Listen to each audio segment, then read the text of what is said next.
Welcome back to the IBFP. Here's your host, Boxing News. Welcome back, fight fans. Welcome back. Let's just dig right into it. This is another Q&A with the IBFP. So we're just going to dig into your comments. We start with Vasyl Lomachenko. Vasyl states, what do you think has been the fight of the year so far? And this year has been filled with a lot of great fights. You had Anthony Joshua versus Andy Ruiz. You had Manny Pacquiao versus Keith Thurman, Regis Prograis versus Josh Taylor. You've had a lot of tremendous fights.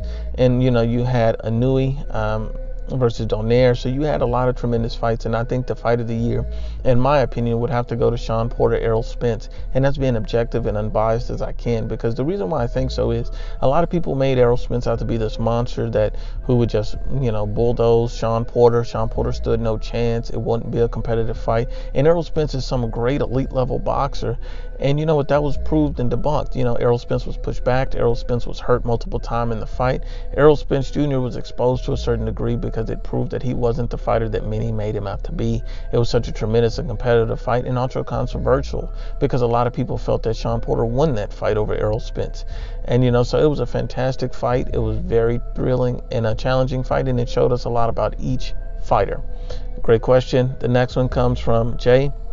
And Jay says, what do you think of Ego saying that Deontay Wilder and Errol Spence Jr. dethroned Canelo and are the new faces of boxing? Well, the problem with that is Errol Spence Jr., he's never fought at the level of Canelo Alvarez. He doesn't even get paid more than Terence Crawford. So the fact that he would be the face of boxing and he doesn't get paid more than Terence Crawford doesn't make any sense.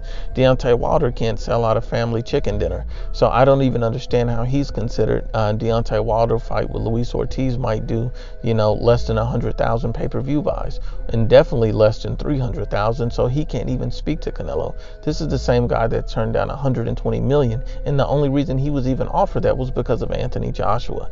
The fact that Ego would even say that proves that he's just pushing a biased narrative.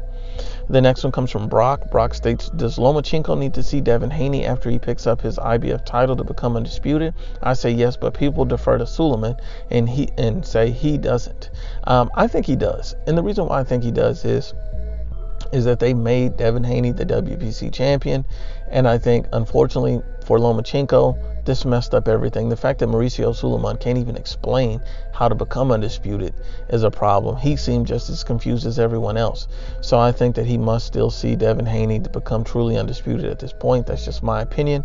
That's not based on a particular fact because even the WBC can't clear this up.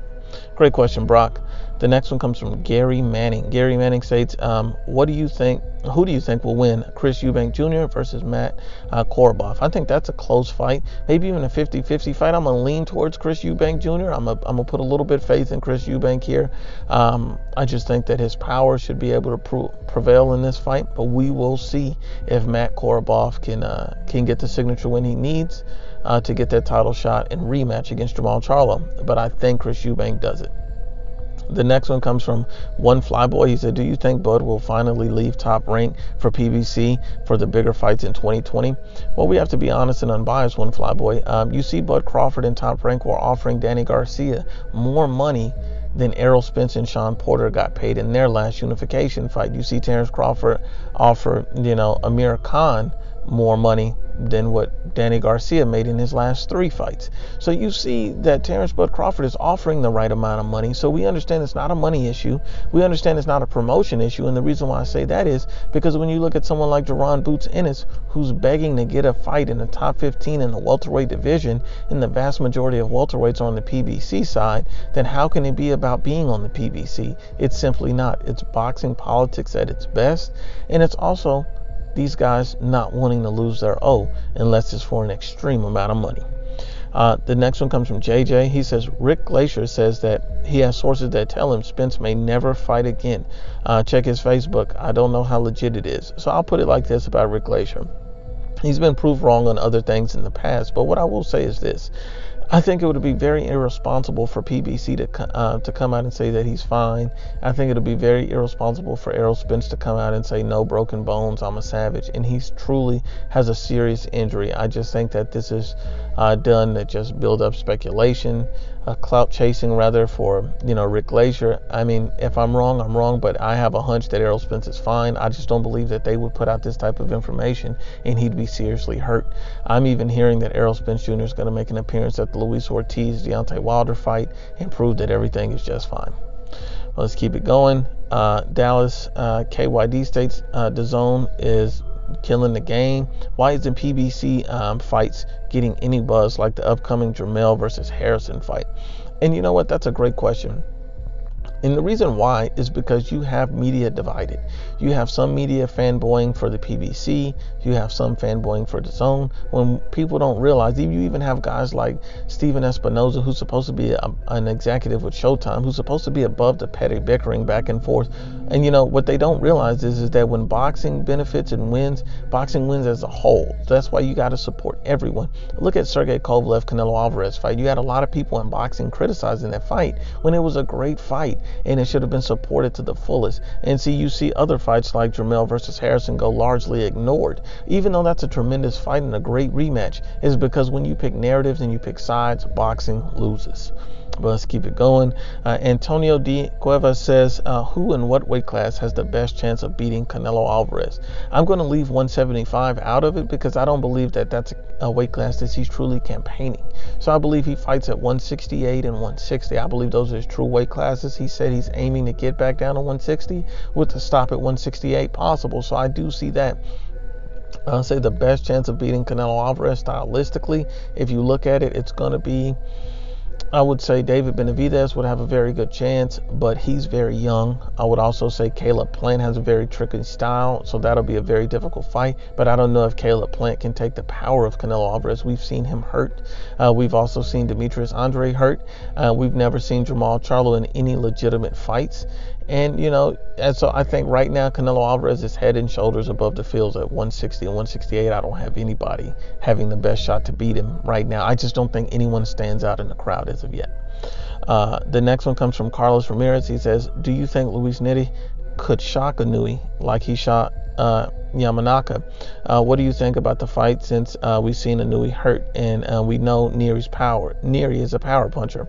I think it's a 50-50 fight because of the power, but also because, I would heavily favor Inouye. But the only reason why I can is because he has a massive injury in his face, having facial fractures. And we don't even know if he'll ever be the same after this, or if another big fight against a big puncher like Neri could, lead to further facial fracture. So I say right now it's at best a 50-50 fight. The next one comes from Augustine Roque, and he says, is Haney ready for Lomachenko? And you're going to hear a lot of people saying Devin Haney is not ready for Lomachenko. He looked bad in his last fight, saying a lot of things about Devin Haney. You even have some people that use the LDBC narrative and say, oh, Haney's going to blow through everyone. I don't believe either to be the case. I believe that Devin Haney is ready and is on the level of Vasyl Lomachenko. Is he better than him? I don't know. They have to fight. But what I will say is that he is ready for that type of fight. And because, when you look at his last opponent, Santiago, this guy had about 170 amateur fights. That's a lot of amateur fights. And not only that, this guy was undefeated. He was and before he fought Devin Haney, the guy he fought before Haney, he knocked him out and stopped him in the first round. And Haney was also rushing his work because he was looking for a knockout, which he almost got in the 5th round. He legitimately won every round on the scorecards. And the guy was simply trying to survive at the same point. So I don't see how anyone could take that away from Devin Haney and say he looked terrible in the fight. Because our expectations were so high for Devin Haney, expecting a 1st or 2nd round knockout of a very good and, a good fighter, I don't think people understand it. Because just because you don't know a boxer doesn't mean he's not a good boxer. You see Vasyl Lomachenko hurt against Luke Campbell. You seen him hurt against Jorge Linares. You seen him get beat by, Orlando Salido, guys who have much less talent and skills than Devin Haney. And people just think because Haney's not ready, because he didn't stop a guy early, or because he took a few more shots than he normally takes, people think he's not ready for Loma. Loma takes a lot of punishment in a lot of fights. Loma takes, he gets dropped, he gets rocked, he gets hurt. So I don't think he's a perfect fighter either. He's an elite level fighter, and I think Devin Haney has the size, the skill, the speed, and the power to give him all kinds of problems. Can he beat him? It remains to be seen. But I do think he's ready to compete with him at that level. But once again, Unbiased, as always, is the IBFP.